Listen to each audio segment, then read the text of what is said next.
Click to upload lab report or drag and drop. Supports PDF and Excel. Click on the page Thumbnails to select the pages with data. Do not select any page without data. Click on Select None to clear selections.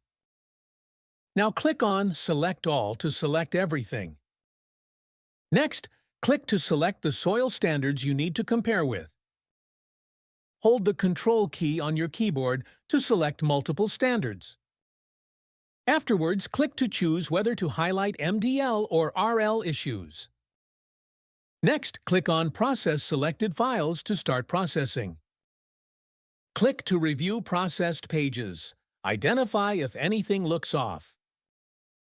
Click on Continue to Phase 2 to advance.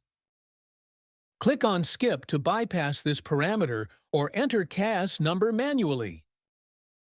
Click on Skip All to skip everything at once. Next, click on Submit to finalize your choices. Now processing is complete. Click to download the report.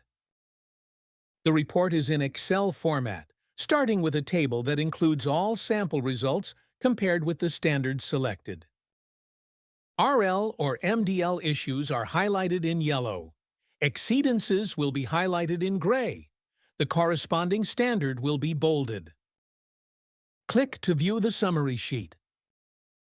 The evaluation results are summarized here, showing each sample passes or fails any of the standards selected.